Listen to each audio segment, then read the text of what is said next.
శ్రీ గణేశాయ నమః. శారదా గురుభ్యో నమః. ఈటీవీ లైఫ్ ఆధ్యాత్మిక ఛానల్ ప్రేక్షకులకు శుభోదయం.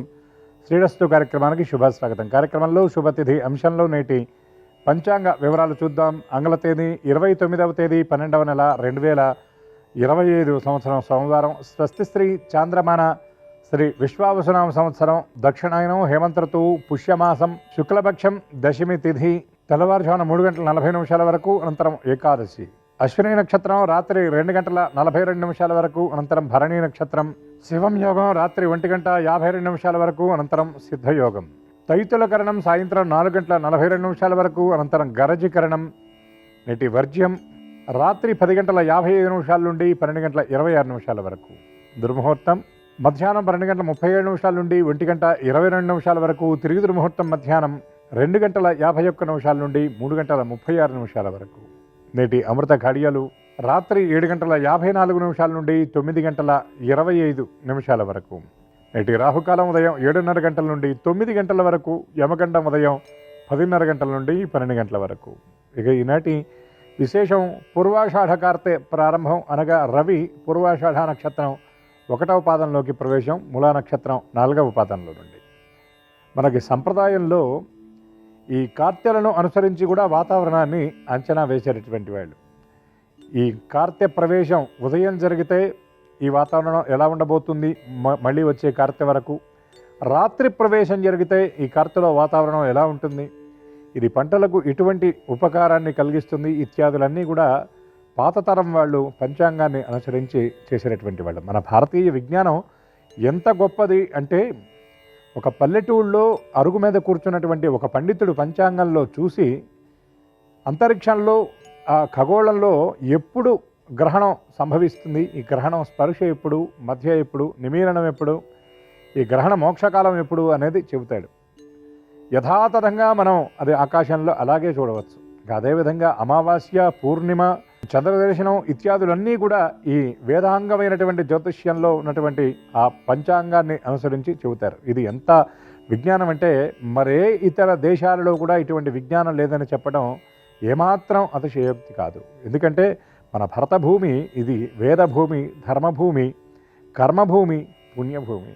అటువంటి ఈ పుణ్యప్రదమైనటువంటి ఈ దేశంలో పుట్టిన మనమందరం కూడా శాస్త్రవిహితమైనటువంటి కర్మలను కనుక ఆచరించినట్లయితే మన జన్మ చరితార్థమవుతుంది అని పెద్దలు చెబుతారు. అటువంటి ఆ పంచాంగ విజ్ఞానం అందుకే యథాశక్తిగా అందరూ తెలుసుకోవాలి. మన ఈ కార్యక్రమం యొక్క ముఖ్యమైనటువంటి ఉద్దేశ్యం కూడా కాలస్వరూపం పంచాంగం తెలుసుకోవాలనేటటువంటి దీనితో పాటు, దీన్ని తెలుసుకోవడం వల్ల కలిగే ప్రయోజనం ఏమిటి అంటే, రోజు ఈ కార్యక్రమంలో మీరు తిథిని వినడం వల్ల తిథేశ్చ శ్రియమవాప్నోతి, తిథిని వినడం వల్ల శ్రేయస్సు కలుగుతుంది.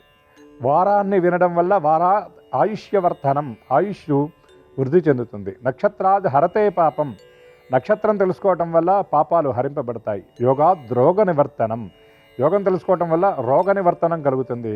కరణాత్ కార్యసిద్ధించ, కరణం తెలుసుకోవటం వల్ల కార్యసిద్ధి కలుగుతుంది. పంచాంగం ఫలముత్తమం, అటువంటి ఉత్తమ ఫలితాలను అందించేది పంచాంగం కనుక నిత్యం పంచాంగాన్ని పఠించాలి, పంచాంగ శ్రవణం చేయాలి అని పెద్దలు చెప్పినటువంటి మాట. అటువంటి ఈ పవిత్రమైనటువంటి పుష్యమాసంలో, ఈ ధనుర్మాసంలో శివారాధన కూడా చాలా విశేషమైనది. ఇది అందరికీ తెలిసినటువంటి విషయం. ఏ విధంగా అయితే విష్ణాలయాల్లో తిరుప్పావై పాశురాలు చెబుతారో, శైవ క్షేత్రాల్లో కూడా తిరువెంబావై అని చెప్తారు.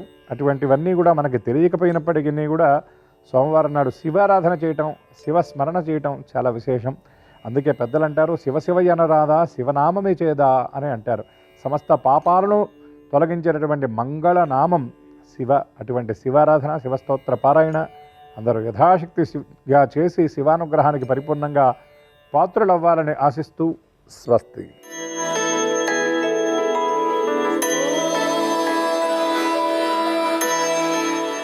ఈటీవీ లైఫ్ ఆధ్యాత్మిక ఛానల్ ప్రేక్షకులందరికీ నమస్కారం. శ్రీరస్తు కార్యక్రమంలో గ్రహయోగం అంశానికి స్వాగతం. ఈనాటి ఈ గ్రహయోగం శీర్షికలో మేషాది ద్వాదశ రాశుల వారికి కలిగే శుభ అశుభ ఫలితాల్ని, అవసరమైన సందర్భాల్లో ప్రత్యామ్నాయ మార్గాల్ని తెలుసుకుంటారు. అంతేకాక ఏ రాశి వారికి ఏ దైవ దర్శనం అనుకూలమో, ఏ రాశి వారికి ఏ దిక్ ప్రయాణం లాభకరమో, ఏ రాశివారు ఏ రంగు దుస్తుల్ని ధరించినట్లయితే సకల కార్య పరిపూర్తి అవుతుందో, ఏ రాశి వారికి ఏ సంఖ్య అదృష్ట సంఖ్యగా ఉండబోతుందో ఆ విశేషాలన్నింటినీ క్రమంగా తెలుసుకుంటారు. వీటితో పాటుగా రేపటి రోజున ముక్కోటి ఏకాదశి ఉత్తర ద్వార దర్శనం జరగబోతోంది. కుడివైపు ఉండేటటువంటి ముఖరంధ్రాన్ని పింగళనాడిగా, ఎడంవైపు ఉండేటటువంటి ముఖరంధ్రాన్ని ఇడానాడిగా, ఈ రెండు తిరియగ్ రూపంలో అంటే ఏటవాలుగా ఖండించుకోగా నుదుటి మధ్య భాగానికి వచ్చే ఆ ఖండింపబడ్డ ప్రదేశాన్ని సుషుమ్న నాడీ స్థానంగా తెలియజేస్తారు. ఈ 3 నాడుల కోటి ఏదుందో అదే ముక్కోటి. ఆ ముక్కోటి ప్రాశస్యం ఏమిటో ప్రాధాన్యం ఏమిటో శ్రీకరం శీర్షికలో ఇప్పుడు మనం తెలుసుకుందాం.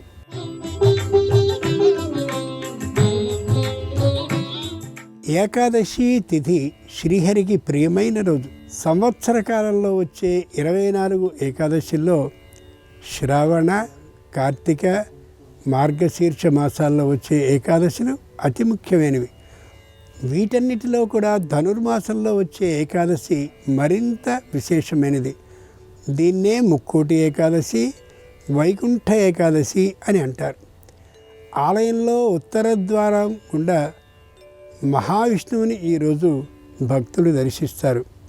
ముక్కోటి దేవతలైన బ్రహ్మాది దేవతలు రాక్షసుల మీద విజయాన్ని సాధించడానికి శ్రీహరి అనుగ్రహం కోసం వైకుంఠ ద్వారం గుండా ప్రవేశించి విష్ణు దర్శన ప్రాప్తిని పొందిన పర్వదినం ఇది. సూర్యుడు ధనుస్సులో ప్రవేశించిన అనంతరం మకర సంక్రమణం వరకు జరిగే మార్గళి మధ్య ఈ ముక్కోటి ఏకాదశి వస్తుంది.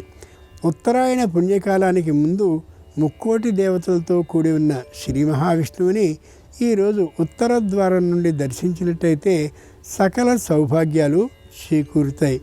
ఉపవాసం, జాగరణం, హరినామ సంకీర్తనం, పురాణ పఠనం, జప తపాదులు, విష్ణు సహస్రనామ స్తోత్ర పారాయణం వంటి ప్రక్రియలు ఈరోజు విశేష శుభ ఫలితాల్ని అందిస్తాయి.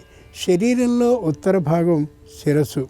ఆ శిరస్సులో శ్రీ మహావిష్ణువుని నెలకొల్పుకుని స్వామిని అంతర్వీక్షణతో దర్శించడం ఏదైతే ఉందో అదే వైకుంఠ ఏకాదశి ఉత్తర ద్వార దర్శన ఆంతర్యం అవుతుంది.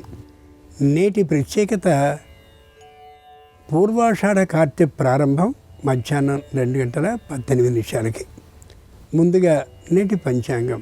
ఈరోజు పుష్య శుద్ధ దశమి, సోమవారం, నక్షత్రం అశ్విని. ఇక నేటి గ్రహస్థితిని పరిశీలించి చూస్తే మిథునంలో గురుడున్నాడు, సింహంలో కేతు ఉన్నాడు, బుధుడు వృశ్చికంలో ఉన్నాడు, ధనుస్సులో రవి శుక్ర కుజులున్నారు, కుంభంలో రాహు ఉన్నాడు, మీనంలో శని ఉంటే మేషంలో చంద్రుడున్నాడు. ఈ తాత్కాలిక గ్రహస్థితి ఆధారంగా మేషాది ద్వాదశ రాశుల వారికి కలిగే శుభ అశుభ ఫలితాల్ని క్రమంగా తెలుసుకుందాం. ముందుగా మేషరాశి.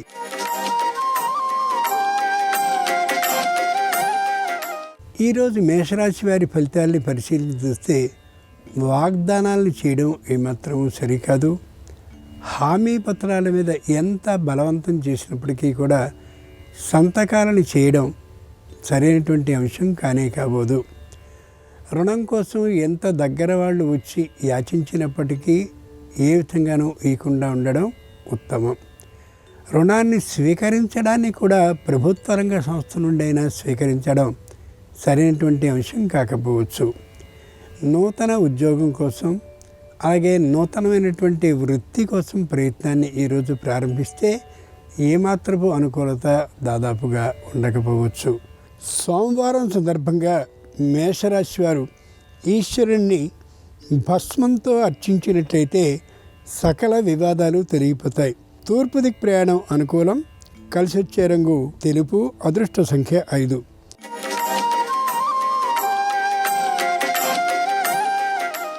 ఈరోజు వృషభ రాశి వారి ఫలితాలని పరిశీలించి చూస్తే మానసికంగా దృఢంగా ఉంటారు. కానీ లోపల మాత్రం భయం గోచరిస్తూ ఉంటుంది, ఆందోళనతోనే ఉండే అవకాశం ఉంది. సంతానానికి సంబంధించిన వివాహాది శుభకార్యాలు కొద్ది ప్రయత్నాన్ని చేసి కొద్ది రాజీ కాని పడ్డట్టయితే సంపూర్ణంగా అనుకూలించే అవకాశం ఉండొచ్చు. వృత్తి కానీ ఉద్యోగాన్ని కానీ మార్చాలి అని అనుకున్నట్లయితే అది ఇబ్బందిని కలిగించే అంశంగా ఉండొచ్చు.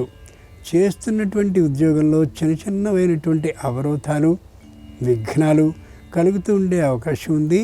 పెద్దగా వాటి గురించి పట్టించుకోకుండా ఉండడం వల్ల ప్రయోజనం కలుగుతూ ఉంటుంది. సోమవారం సందర్భంగా వృషభ రాశి వారు కాశీ విశ్వేశ్వరుని కుంకుమతో అర్చించినట్లయితే దాంపత్యంలో అన్యోన్యతాభావం విశేషంగా పెరుగుతుంది. ఈశాన్య దిక్ ప్రయాణం అనుకూలం. కలిసొచ్చే రంగు ఎరుపు. అదృష్ట సంఖ్య 3.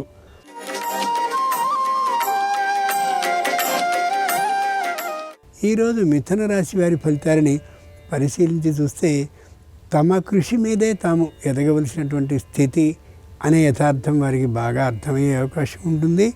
సంతానంలో ఉండే ఆ ప్రతిభ మరింతగా గోచరిస్తూ ఉండే కారణంగా ఉత్సాహంగా ఉండగలుగుతారు. శారీరకమైన అనారోగ్యం కొద్దిగా పెరుగుతూ ఉండేటటువంటి కారణంగా మానసికమైనటువంటి అనిశ్చితి ఏర్పడే అవకాశం ఉండొచ్చు. ఇంతకుముందు ఎవరైతే రుణాన్ని వీరి దగ్గర నుండి స్వీకరించారో ఆ రుణ స్వీకర్తలైనటువంటి వారు ఇదిగో అదిగో అని వాయిదా వేస్తూ ఉండేటువంటి అవకాశం ఉండొచ్చు. నిదానమైన శైలిలో ప్రార్థించి తీసుకోవడానికి ప్రయత్నిస్తే కొంత సొమ్ము మాత్రం వచ్చే అవకాశం ఉండొచ్చు. సోమవారం సందర్భంగా మిథున రాశి వారు దక్షారామ భీమేశ్వర స్వామి వారిని పసుపుతో అర్చించినట్లయితే శుభవార్తను వినే అవకాశం వృత్తి ఉద్యోగ వ్యాపారాల్లో ఉంటుంది. ఆగ్నేయ దిక్ ప్రయాణం అనుకూలం. కలిసొచ్చే రంగు పసుపచ్చన. అదృష్ట సంఖ్య 1.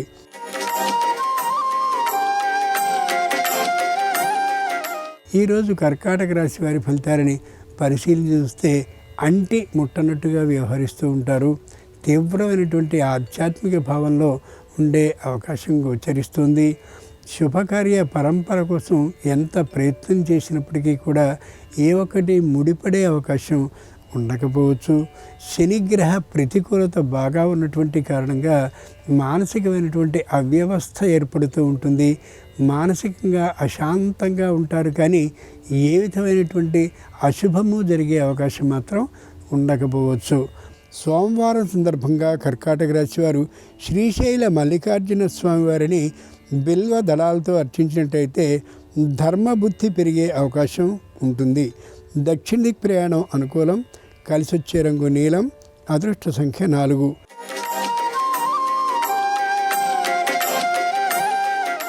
ఈరోజు సింహరాశి వారి ఫలితాలని పరిశీలించి చూస్తే మానసికంగా దృఢంగా ఉంటారు. మాట కూడా కఠినంగా ఉంటూ ఉంటుంది. ఏ పనినైనా చేయగలం అనేటటువంటి ధైర్య అభిప్రాయం ఉంటూ ఉంది. అనుకూలత కూడా బంధువుల నుండి మిత్రుల నుండి కలుగుతూ ఉంటుంది. కానీ పరిస్థితి కాలానికి వచ్చేసరికి, అతి ముఖ్యమైనటువంటి సమయానికి వచ్చేసరికి ఎవరి మటుకు వారు జారిపోయే అవకాశం ఉండే అవకాశం ఉంది కాబట్టి ఈ మాటలన్నింటినీ నమ్మడం అంత శ్రేయస్కరం కాకపోవచ్చు. దూరభార ప్రయాణం చేయడం వల్ల విశేషమైన లాభానికి అవకాశం ఉన్నప్పటికీ కూడా శరీరం సహకరించినటువంటి కారణంగా ప్రయాణం ఉండకపోవచ్చు. లేదా ప్రయాణం చేసినప్పటికీ కూడా ప్రయాణం విజయవంతం కాకపోయే అవకాశం ఉండొచ్చు. సోమవారం సందర్భంగా సింహరాశి వారు శ్రీకాళహస్తీశ్వర స్వామి వారిని శుద్ధ జలాలతో అభిషేకించినట్లయితే గ్రహదోషాలన్నీ తొలగిపోయి మానసిక ప్రశాంతత కలుగుతుంది. నివృత్తి ప్రయాణం అనుకూలం. కలిసొచ్చే రంగు నలుపు. అదృష్ట సంఖ్య 6.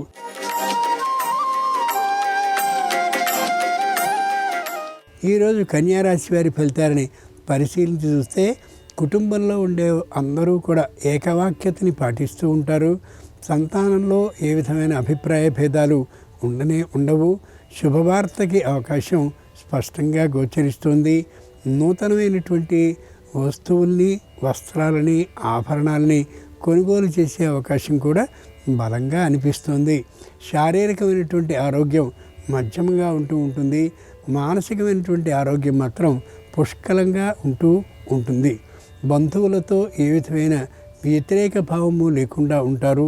నోటి దురుసుతనాన్ని పూర్తిగా నిరోధించుకుని కనిపిస్తారు. సోమవారం సందర్భంగా కన్యారాశి వారు అర్ధనారీశ్వర స్వామి వారిని పంచ పుష్పాలతో అర్చించినట్లయితే సకల సమస్యలు పరిష్కరింపబడి మానసిక ప్రశాంతత చేకూరుతుంది. పశ్చిమ దిక్ ప్రయాణం అనుకూలం. కలిసొచ్చే రంగు ఆకుపచ్చన. అదృష్ట సంఖ్య 8.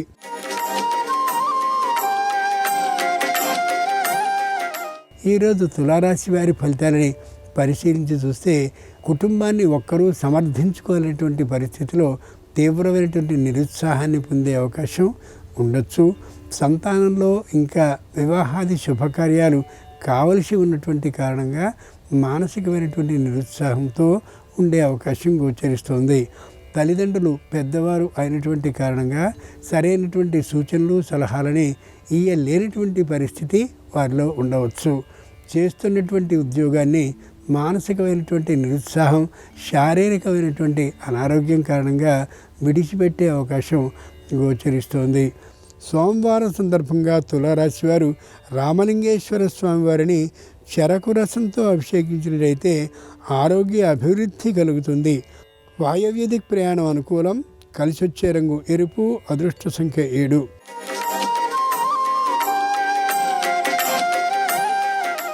ఈరోజు వృశ్చిక రాశి వారి ఫలితాలని పరిశీలించి చూస్తే ఉద్యోగంలో విశేషమైనటువంటి కృషి చేస్తుండే కారణంగాను ఉద్యోగ స్థలంలోనే ఎక్కువసేపు గడపవలసినటువంటి అవసరం ఏర్పడినటువంటి కారణంగాను కుటుంబంతో పెద్దగా సంబంధాలని కలిగి ఉండే అవకాశం ఉండదు.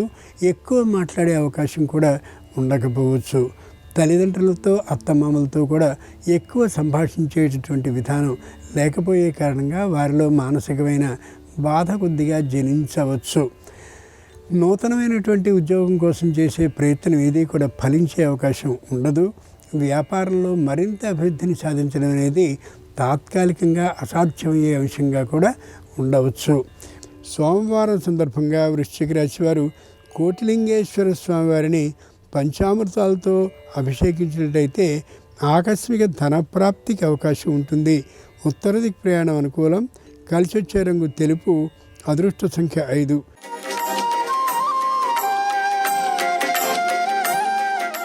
ఈరోజు ధనురాశి వారి ఫలితాలని పరిశీలించి చూస్తే తమ మాట మాత్రమే నెగ్గాలనేటటువంటి ఆలోచనతో ఉంటూ ఉంటారు.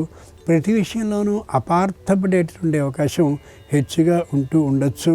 ప్రతి చిన్న విషయము కూడా తాత్కాలికమైనటువంటి గ్రహ దోషం కారణంగా వాయిదా పడుతూ అనుకున్నటువంటి రోజుకి పరిపూర్తి అయ్యే అవకాశం ఏమాత్రం ఉండకపోవచ్చు. తల్లిదండ్రులతోనూ అలాగే అత్తమామలతోనూ అన్నదమ్ములతోనూ ఇతరులైనటువంటి వారితోనూ కూడా వివాదపడేటువంటి విధానం ఉండొచ్చు. వీలైనంత వరకు తక్కువ మాట్లాడడం లేదా మాట్లాడకపోవడం వల్ల సకల శుభాలు కలిగే అవకాశం ఉంటాయనే యథార్థాన్ని గమనించుకోగలగాలి ఈ రాశివారు. ఈ రోజున సోమవారం సందర్భంగా ధనురాశి వారు నీలకంఠేశ్వర స్వామి వారిని స్వర్ణజలాలతో అభిషేకించినట్లయితే నూతన ఉద్యోగ ప్రాప్తి అవకాశం ఉంటుంది. ఈశాన్య దిక్ ప్రయాణం అనుకూలం. కలిసొచ్చే రంగు నలుపు. అదృష్ట సంఖ్య 3.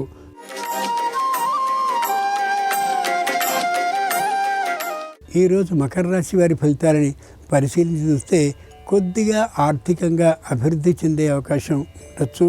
సంతానానికి ఆరోగ్యం అంత అనుకూలత దిశగా ఉండకపోవచ్చు.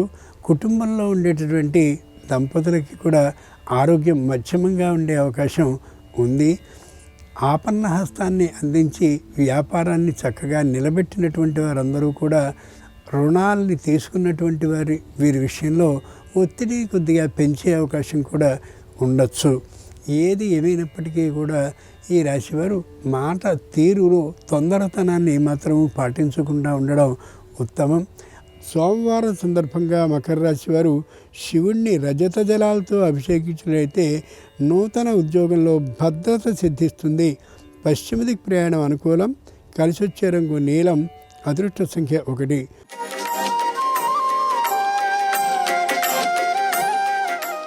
ఈరోజు కుంభరాశి వారి ఫలితాలని పరిశీలించి చూస్తే ముందు కాలంలో మంచి రోజులు ఉన్నాయనే వార్తలు స్పష్టంగా జరుగుతూ ఉన్నటువంటి ఈ ప్రస్తుత పరిస్థితుల ద్వారా అనిపిస్తూ ఉండొచ్చు.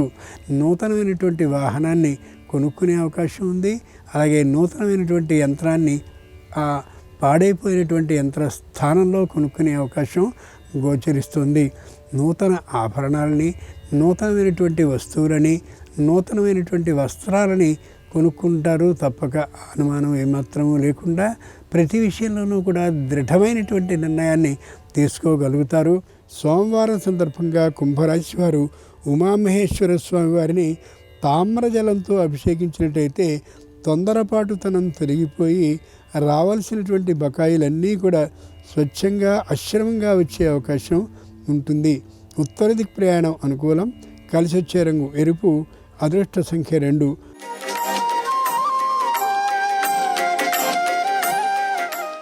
ఈరోజు మీనరాశి వారి ఫలితాలని పరిశీలించి చూస్తే చంచల భావం విశేషంగా ఉంటుంది. న్యాయస్థానంలో ఇంకా ఒక అభియోగం అపరిష్కృతంగా ఉండేటటువంటి కారణంగా దాని విషయంలో సరైనటువంటి అనుకూలమైన తీర్పు లభించడం కోసం ఇంకా ఏ పత్రాలను సమర్పించాలో ఆ పత్రాల సమీకరణ కోసమని విశేషమైనటువంటి ఆర్థిక నష్టానికి గురవుతూ ఉండొచ్చు. తల్లి ఆరోగ్యం కొద్దిగా క్షీణించే అవకాశం ఉండొచ్చు. అయినప్పటికీ కూడా ఏ విధమైన ప్రాణభయము లేదనే యథార్థాన్ని గుర్తుంచుకోగలగాలి. సోమవారం సందర్భంగా మీనరాశి వారు పార్వతీ పరమేశ్వర మిథునాన్ని కాశీ గంగా జలంతో అభిషేకించినట్లయితే దైవ ధ్యాన బుద్ధి పెరిగే అవకాశం ఉంటుంది.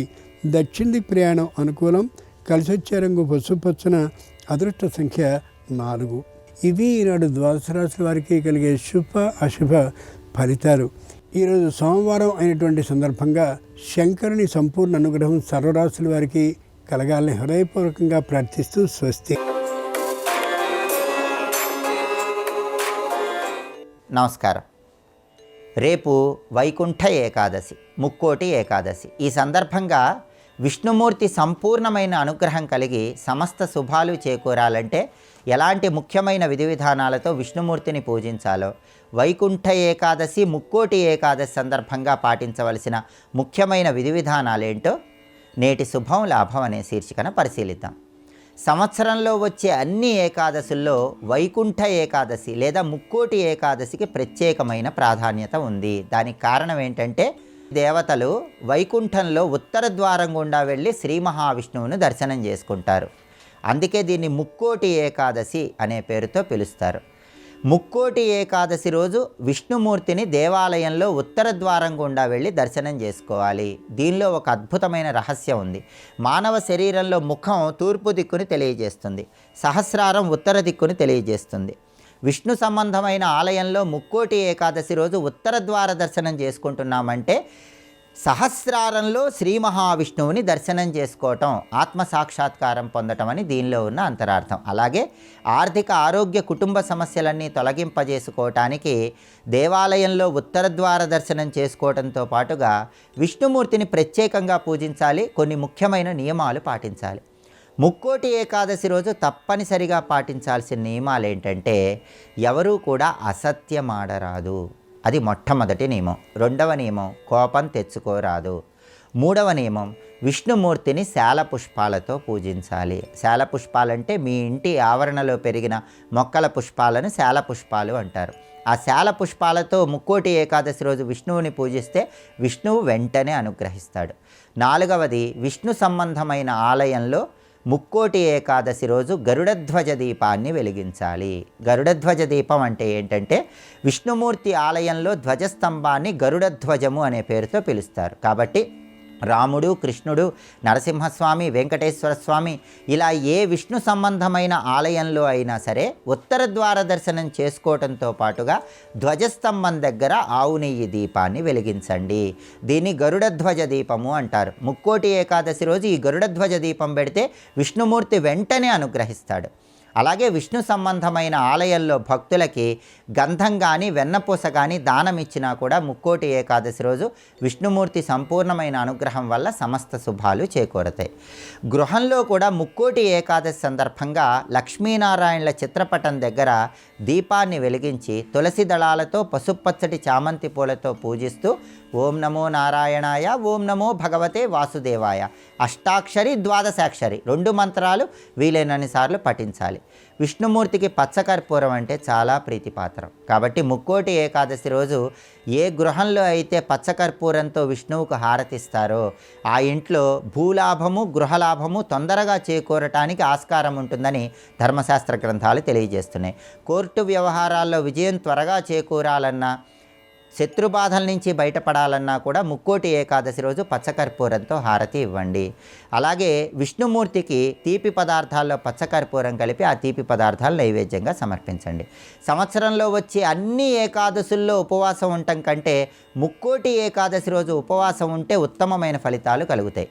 3 కోట్ల ఏకాదశులు ఉపవాసం ఉన్న ఫలితం రావాలంటే ముక్కోటి ఏకాదశి రోజు పగలంతా ఉపవాసం ఉండటం, రాత్రికి జాగరణ చేస్తూ విష్ణు నామస్మరణ చేస్తూ మర్నాడు ద్వాదశి రోజు ఎవరికైనా భోజనం పెట్టి ఆ తర్వాత ఆహారాన్ని స్వీకరించాలి. ఇలా ఉపవాసం ఉండలేని వాళ్ళు పగలు ఉపవాసం ఉండి రాత్రికి గోధుమ రవ్వతో తయారు చేయబడిన పదార్థాలు ఆహారంగా స్వీకరించవచ్చు. దీన్ని హరినక్తం అంటారు. ఈ హరినక్తం ఉండండి. ఇలా ఉన్నా కూడా ముక్కోటి ఏకాదశి ఉపవాసం ఉన్న ఫలితం కలుగుతుంది.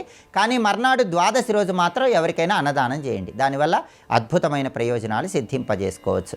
విష్ణు సహస్రనామ స్తోత్రం కానీ విష్ణు పంజర స్తోత్రం కానీ చదవటం లేదా వినటం చేయటం ద్వారా విష్ణుమూర్తి సంపూర్ణమైన శుభ ఫలితాలను కలిగింపజేస్తాడు. ముక్కోటి ఏకాదశి, వైకుంఠ ఏకాదశి చాలా శక్తివంతమైన రోజు. ఈ విధి విధానాలు పాటించి సంవత్సరం పాటు విష్ణు కృపకు ప్రతి ఒక్కరూ సులభంగా పాత్రలు కండి.